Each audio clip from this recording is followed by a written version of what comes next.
Muy buenas tardes, República Dominicana. Bienvenidos a esta nueva entrega de su podcast sobre la noticia, donde hacemos un repaso de lo más importante que ha ocurrido en el país durante esta semana y muy especialmente durante este día.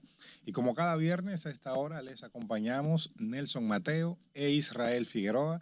Así que, Mateo, aquí estamos y la palabra clave durante toda esta semana ha sido reformas. Reformas por un tubo. Reforma por un tubo y 7 llaves. Así y ha es. advertido Sigmund Freud, el ministro de Administración Pública y un alto dirigente del Partido Revolucionario Moderno, le ha dicho a la oposición que entren en personaje porque estas reformas van a continuar.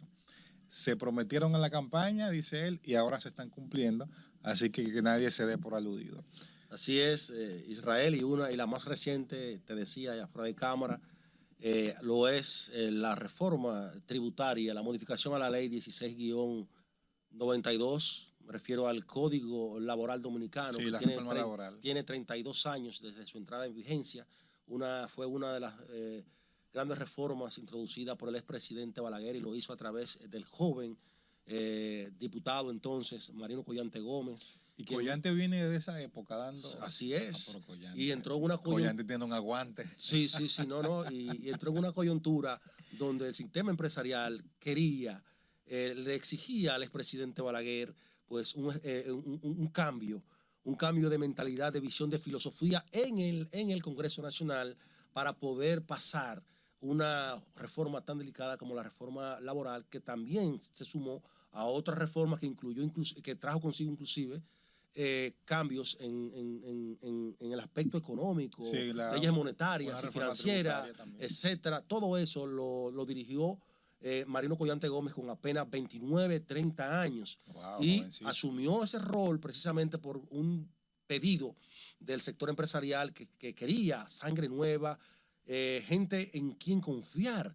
Y es precisamente lo que ahora aprovecha Luis Abinader Corona bajo su discurso de un gobierno de cambio, un Congreso nuevo en el que se estila, hay una filosofía distinta de tratar los temas, y es ahí en ese escenario donde se enmarca pues esa serie de reformas que la más reciente, te repito, es la laboral, que incluye modificaciones en puntos tan esenciales como la que agrega un día de vacaciones a partir de los 3 años.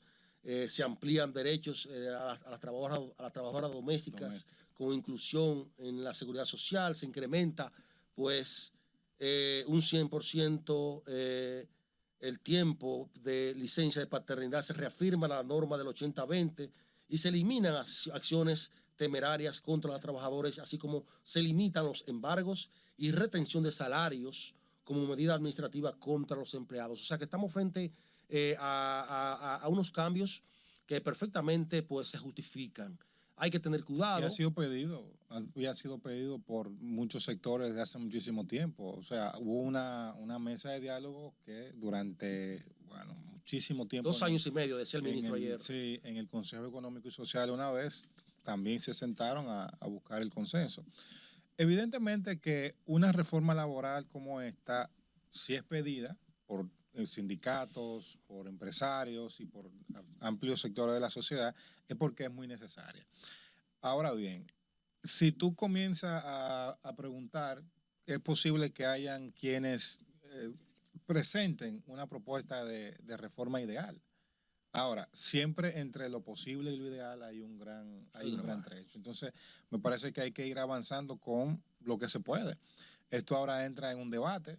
Ahí hay muchos puntos que probablemente cuando se entren al fragor de la discusión es posible que se modifiquen, otras quizás se endurezcan unas cuantas. Pero lo más importante es poner sobre la mesa del debate, sobre la mesa del diálogo, todos estos aspectos, porque la sociedad necesita adecuarse el entorno laboral a los cambios propios de esta época. Por ejemplo, ahí introduce también el teletrabajo. El teletrabajo. O sea, el teletrabajo es una realidad que con la pandemia lo vivimos y necesita estar reglamentado. Y déjame decirte que el teletrabajo impacta en términos económicos al sector laboral, en el sentido de que tú podrás trabajar desde tu casa y eso te va a representar un ahorro significativo eso que tú inviertes en gasolina para venir al trabajo, claro. tiempo, etcétera, etcétera, se te va prácticamente a retribuir como un aumento indirecto a tu salario. O sea que estamos frente a una iniciativa novedosa que, como bien tú acabas de señalar, pues ya se vivió en la pandemia y se mostró, se dio, realmente se demostró de que se necesita ir avanzando, irnos actualizando. El sistema jurídico de una nación, señores, es importante Claro que se vaya actualizando conforme los tiempos vayan avanzando. El Código Laboral Dominicano es de 1992. Y estamos en el Pero 2024, estamos en el 2024. terminando ya casi el 2024. Oye, ya hay regulaciones que perdieron el sentido. Claro que sí. Y hay otras que se necesitan, que se necesita ser incluida, porque los tiempos, señores, el modo laboral, tanto de forma como de fondo, ha ido cambiando y la sociedad no puede quedarse anquilosada. Y en ese esquema, pues estamos de acuerdo con este tipo de iniciativas, que se someta al diálogo en el Congreso Nacional. Los empresarios han salido a refutar una serie de puntos, entienden que ha sido muy apresurada, por el hecho de que ya en el Congreso Nacional hay otras reformas sobre las que hablaremos, tales como el proyecto de modernización fiscal, pero también la reforma constitucional que ha sido convocada para el próximo lunes, ya donde se le dará la segunda lectura. Sí, son muchas reformas a la vez. Hemos estado debatiendo durante muchísimo tiempo la necesidad de una reforma fiscal. Recuerdo un momento que se hablaba de un pacto fiscal, bueno, ya ahora lo tenemos. También, como dije hace un momento, se estaba necesitando un pacto laboral, ahora también lo tenemos. Se ha estado también abordando algunos puntos para modernizar instituciones y también ahora hay una reforma constitucional que camina en esa dirección. Muchos críticos habían estado hablando acerca de la reducción del tamaño del Estado, del sacrificio del gobierno, de que se gastara mejor, y vemos cómo antes incluso de presentar la reforma fiscal, la ley de modernización fiscal, se hablaba de fusionar ministerios. Es decir, el gobierno nos está diciendo que hay una parte que están haciendo tratando de eficientizar el gasto, y la otra parte que tiene que ver con la carga tributaria, entonces nos las vamos a distribuir. Y también en el paquete de reforma fiscal yo entiendo que al final es muy probable que todo lo que se ha presentado también tengan algunas modificaciones, porque cada persona que es tocada ha tirado el grito. Todos los empresarios están al grito, los industriales ni se diga. O sea, los productores de cine, los azonadores, o sea, la industria turística, las amas de casa. Productores de alcohol, sobre todo. Productores, exacto. Entonces, todo el mundo ha estado diciendo cómo puede, porque todo el mundo está consciente de una reforma, pero que no le toque a ellos. Es que no es fácil. O sea, y por eso se llama impuesto. Es la imposición de un tributo. Es impuesto. Nadie paga más impuestos con alegría, con júbilo, con gozo. Sin embargo, todos reconocemos la necesidad de eso. Mira, Israel, en el tema de la reforma fiscal, que ahora pues pasa a una comisión, la Comisión de Hacienda, tal y como lo dijo el presidente de la Cámara de Diputados en la sesión de ayer jueves, bueno, hay una serie de puntos en esa reforma que es digno de ser revisado. Me refiero al impuesto, a la placa, que se coloca en función de un tope de antigüedad de 5 años. 5 años. Ahí me parece que no se es muy equitativo. La equidad que debe tener toda ley, pues ahí se vulneró. Porque ¿cómo es posible, por ejemplo, que un vehículo que, pues, supongamos, del 2019, que tiene 6 años, te vaya a pagar un aumento de un 100%, un vehículo de $25,000, $30, sí, $40,000, por ejemplo, una jipeta, una Toyota Runner, el Runner del 2019 te cuesta $50,000, $40,000.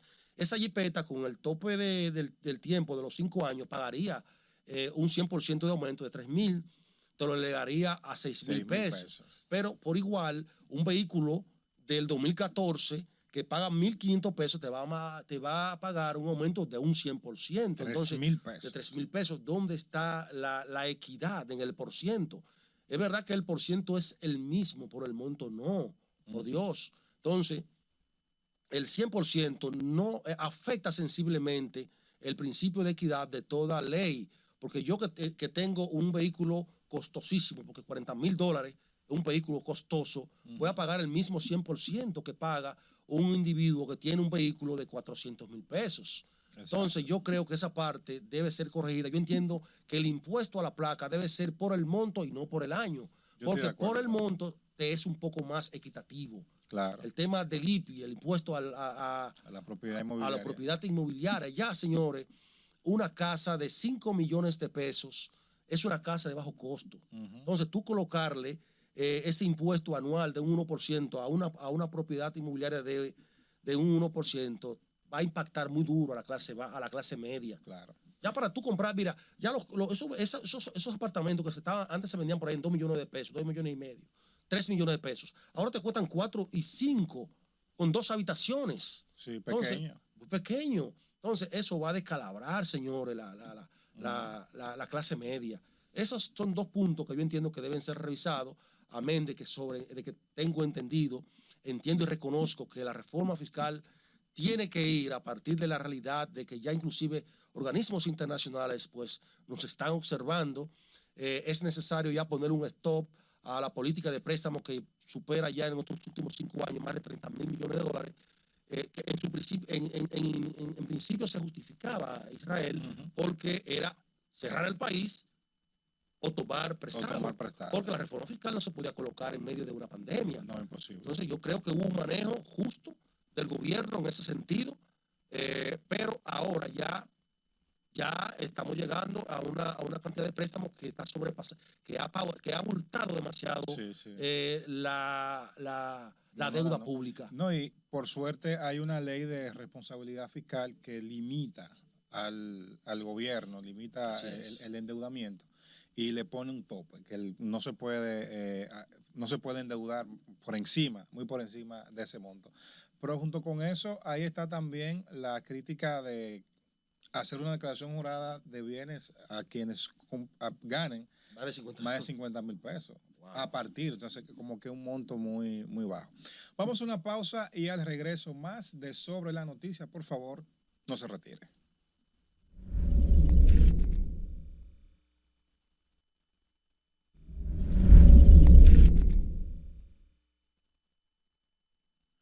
Continuamos con Sobre la Noticia y recordamos que a partir de las 6 de la tarde estamos en RNN2 para que usted pueda otra vez compartir con nosotros a través de esa vía. El fin de semana entra y luego que termine, ya que la gente se quede en su casa descansando, viendo películas, viendo series, entra la semana y en la semana ya será la segunda lectura de la reforma constitucional.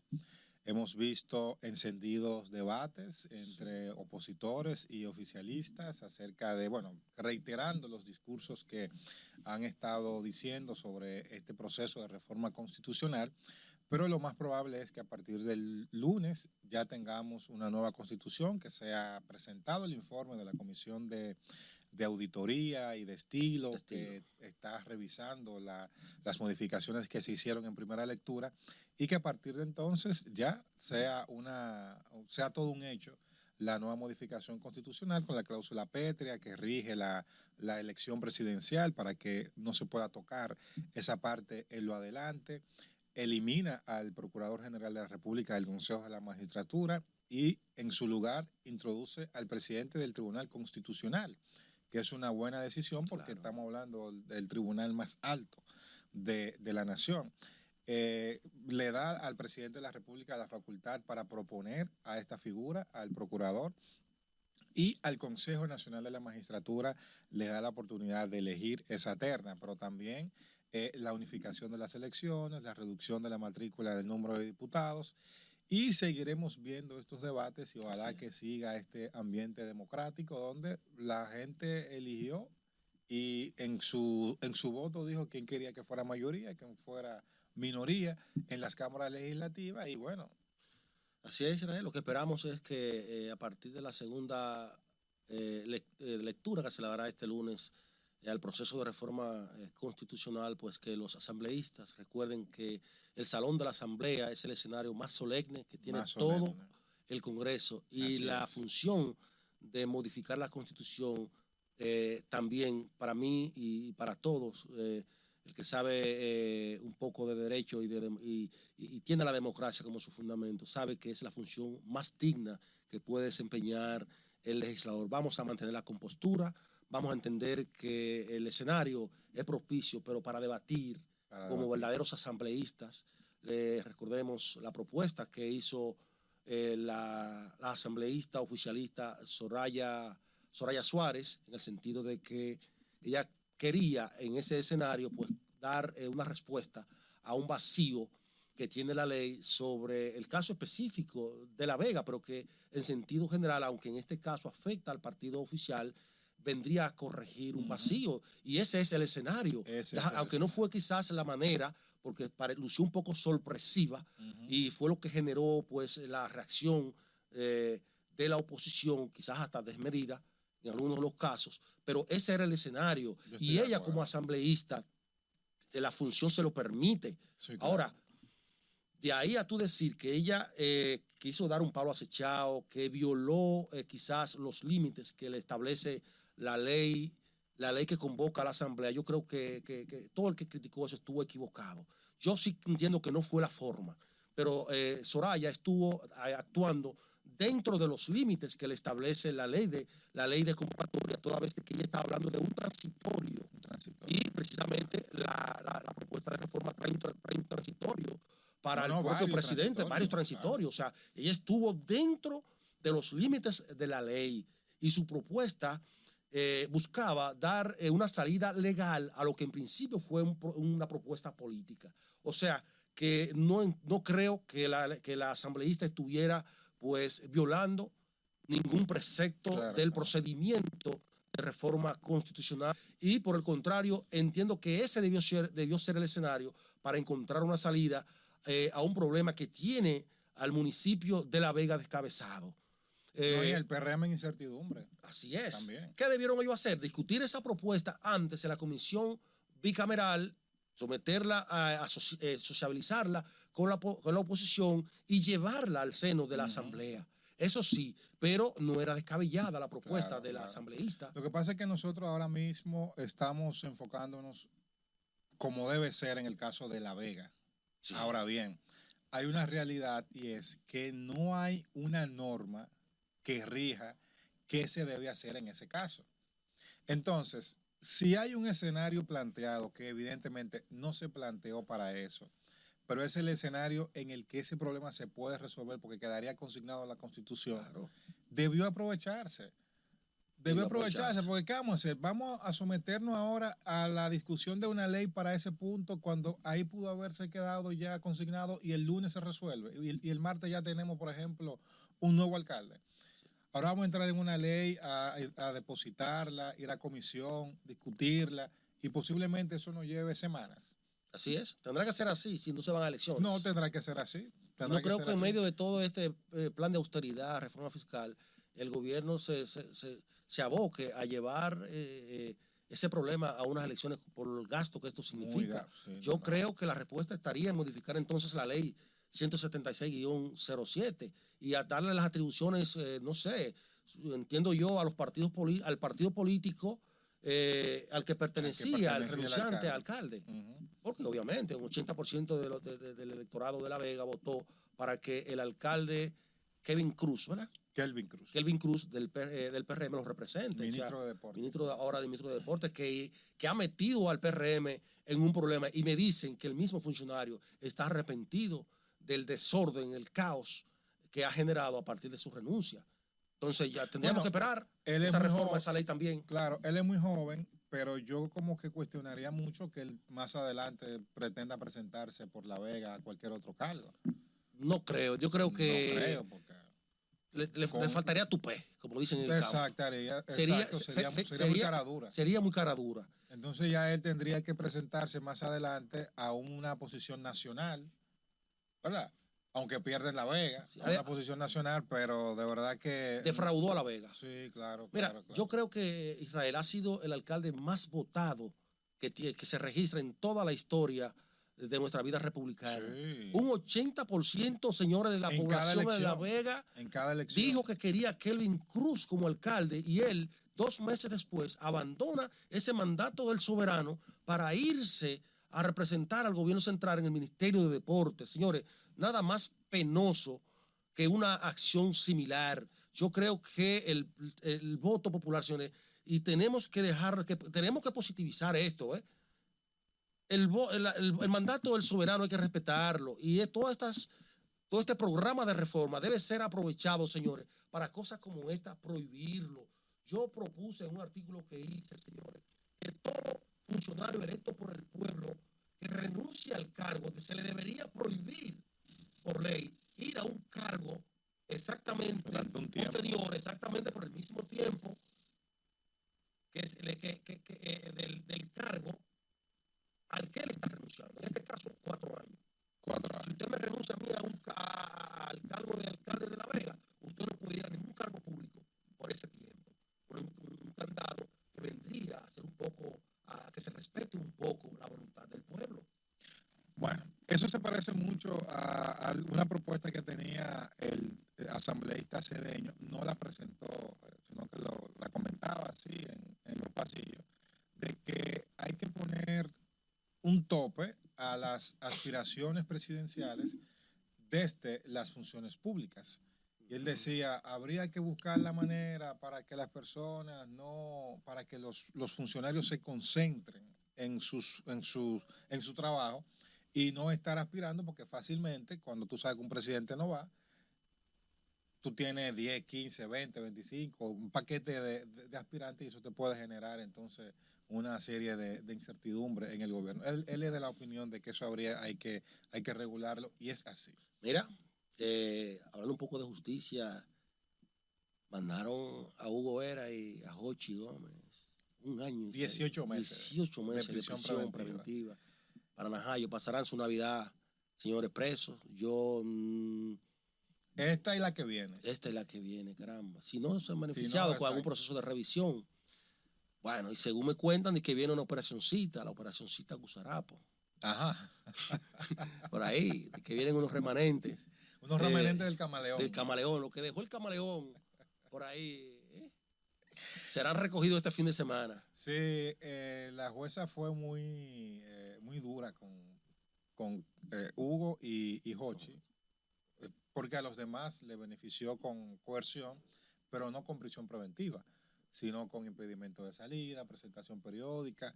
Y bueno, ella tendrá sus razones. El Ministerio Público presentó las motivaciones para que le dieran 18 meses a cada uno y calificar el caso como complejo, y ella solamente se enfocó en la prisión preventiva para ellos. Mira, Israel, yo creo que, como dice el Código Penal Dominicano, el Código Procesal Penal Dominicano, la libertad es la excepción y la prisión es la libertad. La libertad es la regla y la prisión es la excepción.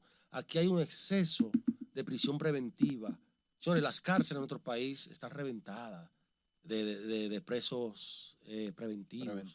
Y pareciera, ciertamente, que aquí se le está condenando previamente a un procesado, bueno, en este caso, a esos imputados, el caso Camaleón. Decía Valentín, este muchacho de... Valentín Medrano. Valentín, el defensor, caramba, no me llega. Bueno. ¿Qué decía? Él decía que aquí el Ministerio Público pide prisión preventiva para el 90%, en el 90% de los casos. Y fíjate que hoy en día casi exactamente el 90%, por no poner más, de los procesos de corrupción, casi todos están en la calle. O sea, yo entiendo que hay que bajarle un poco a la solicitud extrema de pedir, señores, prisión para todos los casos. Perfectamente Hugo Vera no se va a sustraer de un proceso.